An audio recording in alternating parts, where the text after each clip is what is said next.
أعوذ بالله من الشيطان الرجيم بسم الله الرحمن الرحيم 27. Sure Naml Mekke'de nazil bo'lgan 93 oyat. Nayt şefqatlik, mehriban Allah'ın ismi bilan başlayman. Ta sen bu Kur'an'ның ve roşan kitapның ayatlaridir. Mu'minler üçün hidayettir ve xushxabardir. Şundaq mu'minler ki ular namozni ado qiladi, zakat beradi va oxiratga jazman ishonadi. Oxiratga ishonmaydiganlarga ularning amallarini haqiqatan chiroyli ko'rsatdik. Ular gumrohliklarda tangirqab yurishidi. Ular dunyoda qattiq azobga duchor bo'ladi, oxiratda ular eng ziyon tortquvchilardir. Sana Qur'on albatta hikmat bilan ish qiluvchi, hammani bilguvchi Alloh tarafidan beriladi. O'z vaqtida Musa ahlisiga "Men haqiqatan o't ko'rdim.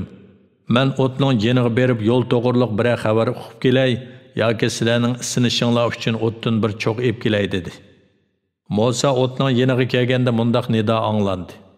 Alloh o'tning yenidagi kishini va o'tning atrofidagilarni muborak qildi. Olamlarning Parvardigori Alloh pokdir. Ey Musa, shubhisizki men g'olib, hikmat bilan ish qiluvchi Allohdirman. Hasangni tashlag'in. Musa hassının goya ejderhadek tez hareketlanayotganligini ko'rganda orqasiga burilib chekindi. Keyniga yana qo'rqindan ejderhaga qarayolmadi. Alloh aytdi: "Ey Musa, qo'rqmagin, mening huzurimda payg'ambarlar albatta qo'rqmaydi. Lekin kimki o'ziga zulm qilsa, ondan yomon amallarni yaxshi amalga o'zgartsa, men uningga nihoyat mag'firat qiluvchiman, nihoyat mehribondirman. Qo'lingni qo'yningga sog'in. O ish qandaq illatsiz oppoq bo'lib chiqadi. Bu mening Fir'avn va uning qavmiga ep berishing uchun bergan 9 mo'jizamning ichidadir. Ular haqiqatan fosiq qavm edi. Ularga bizning nurg'un ro'shan oyatlarimiz nozil bo'lgan chaqda, ular bu ro'shan sehrdir dedi. Ular o oyatlarni ichida e'tirof qildi. Lekin ular uni zulm va takabburlik qilish yuzasidan inkor qildi. Buzg'unchilarning oqibatining qandoq bo'ladiganligiga qaragan. Biz haqiqatan Davudga, Sulaymonga dunyo va din ilmlaridan keng ilm ato qildik. Ular aytdi: "Jimi hamda sana bizni nurg'un bandalardan ortiq qilgan Allohga xosdir." Sulaymon payg'ambarlikda, ilmda, podshohlikda otasi Davudga varislik qildi. O ey insonlar, bizga qushlarning tili ta'lim berildi. Dunyoning ne'matlaridan hamma narsa ato qilindi. Bu albatta Allohning ro'shan ihsonidir dedi. Sulaymonning jillardan, insonlardan va qushlardan bo'lgan qo'shinlar to'plandi. Sulaymon alayhissalom ularning oldida dabdaba bilan mang'atdi. Ular tartiblik o'rinlashtirilgan edi. Ular Shamdagi bir chumolilar vodisiga yetib kelganda bir chumoli aytdi: "Ey chumolilar, o'g'ilringlarga kirib ketinglar. Sulaymon va uning qo'shini uqmasdan sizlarni yanchib o'tmasin." Sulaymon chumolining so'zidan tabassum qilib kuldi va aytdi: "Parvardigorim, sen meni menga va ota-onamga bergan ne'matingga shukr qilishga, sen rozi bo'ladigan yaxshi amalni qilishga muvaffaq qilgin. Rahmating bilan meni yaxshi bandalaring qatoriga kirgizgin." O qushlarni ko'zdan kechirgandan keyin aytdi: "Menga nima bo'ldi? O'pibni ko'mayman-ku yoki uyqab ketdimi? Uni cho'qim qattiq jazolayman. Ya onu cho'qim bo'g'izlayman, ya cho'qim yo'qib ketganligini aqlaydigan bir ro'shan dalil keltirdi." Uzoq o'tmay hüpüp keldi. O aytdi: "Men sen bilmagan ishni bilib keldim. Sana men Saba'dan, ya'ni Yamandagi Saba shahridan mo'yin bir xabar ib keldi.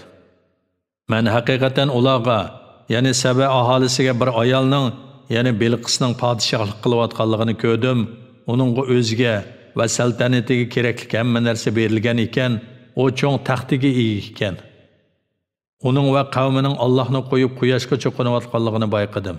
Shayton ularga qilmishlarini, ya'ni Allohni qo'yib quyoshga cho'qinganliklarini chiroyli ko'rsatdi. Ularni to'g'ri yo'ldan to'sdi, ular hidoyat topmaydi. Ular osmonlardagi va zamindagi sirlarni oshkorlag'uvchi, sizlarning yoshirin va oshkora ishlaringlarni bilib turg'uvchi Allohga sajda qilmaydi. Allohdan boshqa hech iloh yo'qdir. U buyuk arshining parvardigoridir. Sulaymon aytdi: "Sen rostavatamsan, ya yolg'onmi qaraymiz. Bu xitimni elib berib ularga tashlagan. Ondan ulardan neraroq joyda yo'shirinib tur. Ularning qanday javob qaytaradiganligiga qaragan. O yana beliqis etdi. Ey ulug'lar, menga haqiqatan Sulaymondan bir parcha qimmatli xat keldi. Uning mazmuni shuki, nihoyat shafqatlik va mehribon Allohning ismi bilan boshlayman. Sizlar menga haqoratlik qilmanglar. Mening oldimga musulmon bo'lgan holda kelinglar. O yana beliqis etdi. Ey ulug'lar, mening bu ishimda maslahat beringlar. Sizlarni ustida qo'ymay turib, hech ishni bekitganim yo'q. Ular aytdi, biz kuchlik va jangovarmiz. Ish sening ixtiyoringdadir. Bizni nimaga buyuradiganligingni o'ylab ko'rgin. O yana beliqis etdi. Shubhisizki, podshohlar biror shaharga hujum qilib kirsa, uni xarob qiladi, shaharning mo'tavar odamlarini o'ldirish, asirga elish va surgun qilish bilan xor qiladi. Ularmi shunday qiladi. Men cho'qim ularga sovg'a avatiman, elchilarning nima xabar olib keladiganligiga qarayman. Elchi Sulaymonning oldiga yetib kelganda, Sulaymon aytdi: "Sizlar menga mol bilan yordam qilmoqchimi? Allohning menga berganlari sizlarning berganlaringlardan yaxshidir. Balki sizlar sovg'anglar bilan ko'ranglab ketisizlar.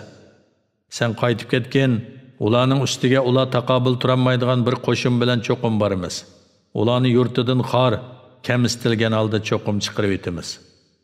Sulaymon aytdi: "Ey ulug'lar, ular mening qishimga musulmon bo'lib kelishdan burun sizlardan kim uning taxtini olib keladi?" Jindim bo'lgan ifrit aytdi: "Men uni o'rnimdan turishdan burun sana olib kelaman. Men uni olib kelishga albatta qodirman, ishonchlikman. Nozil bo'lgan kitobni cho'nqir biladigan zot, ya'ni Asaf ibn Burxiya, uni men sana ko'zingni yumib ochqicha olib kelaman" dedi. O duo qilib edi. Taxt darhol oldida hozir bo'ldi. Sulaymon taxtning yenida turganligini ko'rganida, "Bu Parvardigorimning menga qilgan ihsonidir. O shukr qilamdim, ya tuzkorlik qilamdim. Buning bilan meni sinadi. Kimki shukr qiladi ekan, o o'zining foydasi uchun shukr qiladi. Kimki tuzkorlik qiladi ekan, bilish kerakki, haqiqatan Parvardigorim uning shukr qilishidan behojatdir.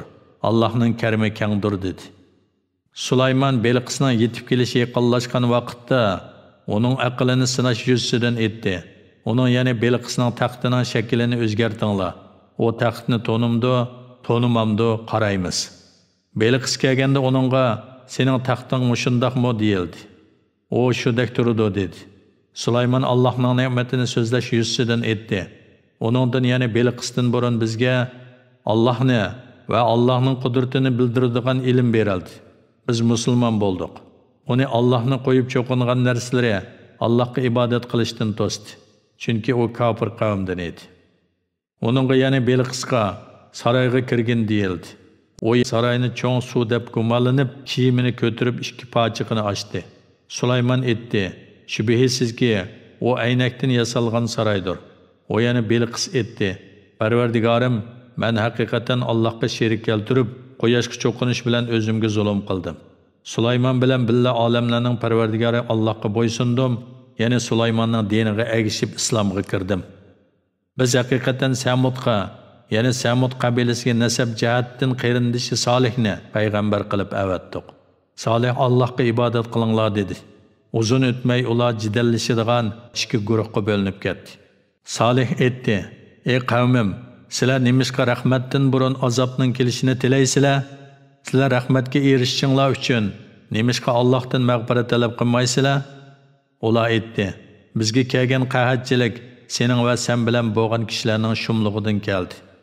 Solih aytdi: "Sizlarga keladigan yaxshi yomonlik Alloh tarafidan keladi. Balki sizlarni Alloh sinaydi. Shaharda, ya'ni Hijrda yer yuzida buzg'unchilik qiladigan, isloq qilmaydigan 9 nafar kishi bor edi. Ular o'zaro Alloh bilan qasam qilinglar" dedi. Ular aytdi: "Bir kechida Solihni va uning tavallarini cho'qim o'ltirayli. Ondan cho'qim uning yana ularning egisiga, o o'ltirilgan chaqda biz ustida emas edik, biz haqiqatan rostchilmiz deyli." Ular Solihga qarshi suiqasd planladi. Ularning halok bo'lishini tiziltish uchun suiqasdi uchun tuyuqsiz jazoladik. Ularning suiqastining oqibatining qanday bo'lganligiga qaraganki, ularni va ularning qavmini butunlay halok qildik. Ular zulm qilganliklari uchun Ana ularning o'ylari odam zotini xoli bo'lib qoldi. Allohning qudratini biladigan qavm uchun buningda cho'ng ibrat bor. Solih bilan iymon etgan va taqvodorlik qilganlarni azobdan qutqizdik. Lotning qissasini bayon qilgan. Ayni zamonda Lot o'zining qavmiga aytdi: "Sizlar bilib turib qabih ishlarni qilamsizlar? Sizlar ayollarni qo'yib, jinsiy talbonlarni erlar bilan qondiramsizlar? Balki sizlar nodon qavmsizlar." Ularning birdan bir javobi: "Lotning tavallarini shahardan haydab chiqaringlar, ular pok kishilardir" deyishdan iborat bo'ldi. Biz uni va xotinidan boshqa tavallarini qutqizdik. Taqdirimiz bilan uni, ya'ni Solihning xotinini azobga qo'g'uvchilardan qildik. Ularning ustiga biz yomg'ir, ya'ni tosh yog'dirdik. Ogohlantiriluvchilarga yog'dirilgan yomg'ir nima degan yomon? Jimi hamd sana Allohga xosdir. Uning payg'ambarligiga tanlagan bandalarga omonlik tilayman degan. Alloh yaxshimi yoki ularning sherik keltirgan butlari yaxshimi?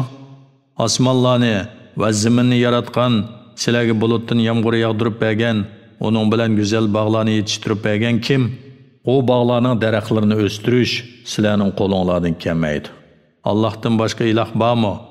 Boshqa iloh yo'qdir. Ular haqiqatdan burilib ketgan qavmdir. Zaminni insonlarga va hayvonlarga turalg'u qilgan, uning turli taraflarida daryolarni oqqizgan, uning ustiga tavrab ketmasligi uchun tog'larni o'rnatgan, ikki dengiz orasida, ya'ni tatliq suv bilan sho'rliq suv orasida oralashib ketmasligi uchun to'saqlarni qilgan kim? Allohdan boshqa iloh bormi? Boshqa iloh yo'q. Ular yana mushriklarning to'lisi bilmaydi. Beshig'i kunjishgan odam duo qilsa, uning duosini ijobat qiladigan, uning beshig'i kelgan ig'irchilikni ko'tarib yetadigan va sizlarni zaminning o'rinbosarlari qilgan kim? Allohdan boshqa iloh bormi? Sizlar ozg'ina vaz-nasihat olasizlar. Quruqliqning va dengizning qorong'uliqlarida sizlarga yo'l ko'rsatib beradigan, rahmatidan, ya'ni yomg'ir yog'dirib berishdan ilgari shamollarni bishorat qilib avatadigan kim? Allohdan boshqa iloh bormi? Hech iloh yo'qdir.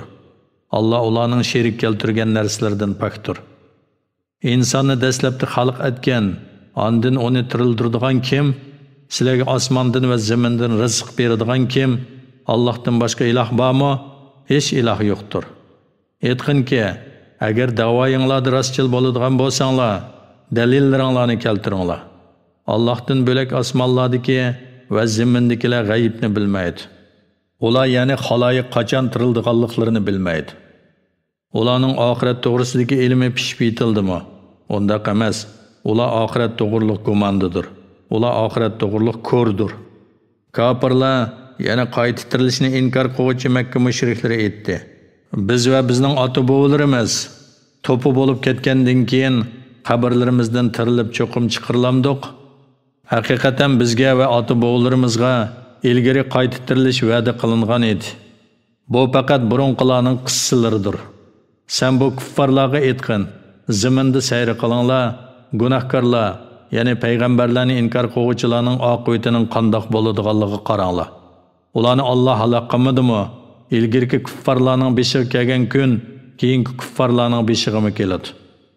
Ey Muhammad, sen ularning iymon etmaganligidan qayg'urmagin. Ularning hilm-fikridan ishing pushmasin. Alloh seni ularning sharridan saqlaydi. Ular agar so'zinglarda rostchil bo'lsanglar, sizlar bizga va'da qilgan azob qachon tushidi deyishidi. Sizlar oldirab ketgan azobning bir qismi sizlarga yaqinlashgan bo'lishi mumkin degan. Parvardigoring insonlarga haqiqatan marhamatlikdir. Lekin ularning to'lisi Parvardigoriga shukr qilmaydi. Parvardigoring ularning dillarida yoshirganlarini va oshkor qilganlarini shak shubhasiz biladi. Osmon zaminda lavhul mahfuzga yozilmagan hech bir sir yo'q. Payg'ambarlarning tuganchisi Muhammad alayhissalomga nozil bo'lgan bu Qur'on haqiqatan Isroil avlodiga ularning ixtilof qilishgan narsalarning ko'pini bayon qilib beradi. Qur'on mu'minlar uchun haqiqatan hidoyatdir va rahmatdir. Shubhisizki, Parvardigoring ular, ya'ni Bani Isroil avlodining orasida qiyomat kuni adil hukm chiqaradi. Alloh g'olibdir, bandalarining ishlarini bilguchidir. Allohga tavakkul qilgin, ya'ni ishingni Allohga topshirgin. Hamma ishingda Allohga yo'langin, Alloh sana madadkordir. Ey Muhammad, shubhisizki sen ro'shan haqdan ustidursan. Sen o'liklarga va yuz o'rgan g'aslarga da'vatingni anglatamaysan. Sen dili ko'rlarni gumrohlikdan ayirib hidoyat qilolmaysan. Sen da'vatingni faqat bizning oyatlarimizga iymon etib musulmon bo'lganlarga anglata olaysan. Ular ya'ni kuffarlarga oldin ola aytilgan so'z ishqa oshganda, ya'ni azob va qiyomat yaqinlashganda ularga zimindan bir turli hayvonni chiqaramizki, u ularga insonlarning bizning oyatlarimizga ishonmaganligini so'zlaydi. O kunda har ummatning ichidan bizning oyatlarimizni inkor qilganlardan bir to'p odamni hisob elish va jazolash uchun yig'imiz. Oldikayni yig'ilg'icha ular to'xtatib turiladi. Ular Allohning dargohiga kelgan chaqlarda Alloh ularga sizlar to'liq bilmay turib mening oyatlarimni inkor qildinglarmi? Sizlar amr qilingan narsalardan zodin nimalarni qildinglar deydi. Ular o'zlariga zulm qilinganliklari uchun ularga azob haqliq bo'ldi. Ular o'zlari bo'lmaganligi uchun so'z qilolmaydi. Ularga kechini aram oladigan vaqt qilganligimizni, kunduzni hayot yo'lida harakatlanish uchun yo'riq qilganligimizni ular uqmamdi. Buningda iymon etadigan qavm uchun Allohning qudratini ko'rsatadigan nurg'un alomatlar bor.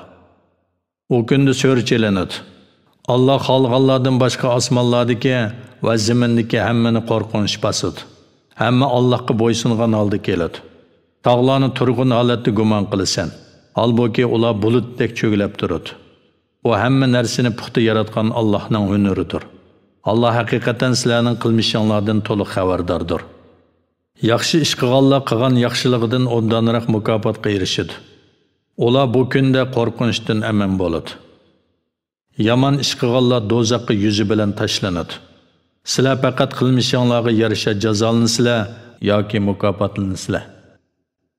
Ey Muhammad, aytqinki, men faqat Alloh hurmatli qilgan bu shahar, ya'ni Makka mukarramning Parvardigoriga ibodat qilishga buyurildim. Hamma narsa Allohning mulkidir.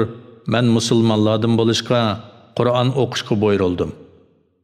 Kimki hidoyat topadi ekan, u o'zining foydasi uchundir. Kimki ozidi ekan, uning vaboli o'ziga bo'ladi. Sen uningga aytqinki, men faqat ogohlantiruvchilardanman. Ey Muhammad, aytqinki, jimi hamd sana Allohga xosdir. Allah sizlarga qudratini ko'rsatib beradigan alomatlarini ko'rsatdi. Sizlar ularni tonish foyda bermaydigan chaqda tonaysizlar. Parvardigoring sizlarning qilgan amallaringlardan g'ofil emasdir.